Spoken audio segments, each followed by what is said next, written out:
امروز با شما در سفری جذاب به اردن، جادویی ترین و سحرآمیز ترین کشور جهان همراه خواهیم بود.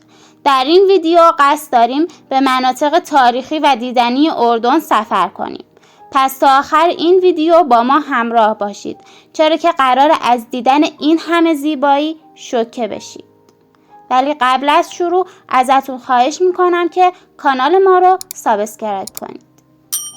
اردن یک کشوری که در قاره آسیا واقع در شرق خاورمیانه است. این کشور از سه طرف به عراق، سوریه و عربستان سعودی و از سواحل غربی به دریای مرتفع محدود میشه. مساحت کشور اردن تقریباً 89,000 کیلومتر مربع است.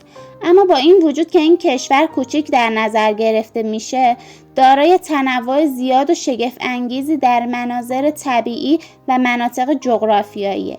از کوهستان‌ها، صحراهای جنوبی تا دره‌ها و ناحیه ساحلی در شرق.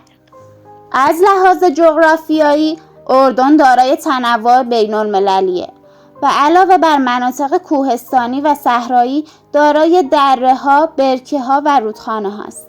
همچنین در طول مرزهای اردن با عراق و سوریه، رشته کوه جبل العرب و حوزه آبی نهر یرموک قرار داره.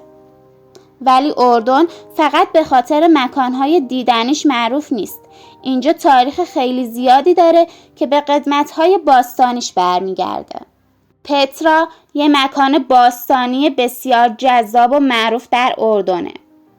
پترا شهری با ساختمان‌های خشتی قدیمی که در قلب کوه‌های صخره‌ای سنگی قرمز و صورتی باریک و بلند محاصره شده. پترا به عنوان یکی از میراث‌های جهانی یونسکو در سال 1985 ثبت شده. معروف‌ترین بنا در پترا ترابل است که یک آرامگاه بزرگ در صخره است و نماد اصلی شهر محسوب میشه.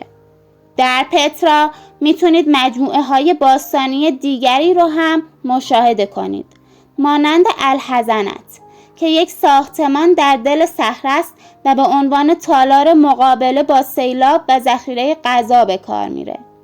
بخش دیگری از پترا که بسیار جذابه، سوق الخزانت یا بازار قدیمیه که انواع صنایع دستی، قلیان، جواهرات و سوغاطی‌های محلی رو عرضه میکنه. اردن یه جای خاص برای یهودی‌ها و مسیحی هاست. در جنوب اردن یه شهر به اسم بتانیاست که به عنوان مکان تعمید عیسی شناخته میشه. مکان تعمید عیسی در اردن به عنوان محلیه که معتقده عیسی مسیح توسط یحیی بن زکریا تعمید شده. این مکان شامل نهر اردنه که سفر کنندگان به اونجا میان تا در آبهای آن تعمید بپذیرن و مراسم مذهبی را جشن بگیرن. بریتانیا یه مکان پربار و تاریخی و باستانیه که در سال 2015 به عنوان میراث جهانی یونسکو ثبت شده. ولی اردن فقط تو گذشته خودنمایی نمیکنه. این کشور شهرهای مدرن و پویا هم داره. عمان پای تخت اردن هست که یه شهر خفنه که معماری مدرنی داره. عمان به عنوان یک مرکز سیاسی، اقتصادی و فرهنگی اردن دارای تاریخ و فرهنگ غنیه. در ادامه تجربه شگفت انگیز که میتونید در عمان داشته باشید رو ذکر میکنیم. سفر به وادی رم که به عنوان دره ما شناخته میشه، یکی از جاذبه های شگفت انگیز در عمانه. این وادی دارای صخره‌های قرمز و تنوع طبیعی خیره کننده‌ایه که شما میتونید با راه اندازی تور یا سفر با خود رو به این منطقه سفر کنید و لذت ببرید. اما قبل از اینکه بریم سراغ جاذبه بعدی، اگر تا اینجا ویدیو رو دوست داشتید، ویدیو رو لایک کنید.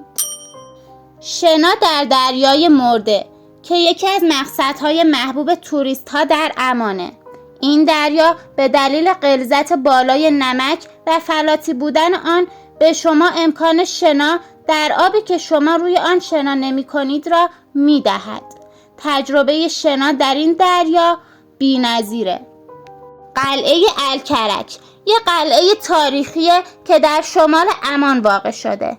این قلعه در قله‌ای بلند قرار گرفته و چشماندازی فوق‌العاده از شهر عمان و اطراف اونو به شما ارائه میده که واقعا شگفت انگیزه. همراهان گرامی، ممنونم که تا پایان این ویدیو با ما همراه بودید. لطفاً اگر ویدیو رو دوست داشتید اون رو لایک کنید و کانال رو سابسکرایب کنید تا در ویدیوهای بعدی هم همراه شما عزیزان باشیم.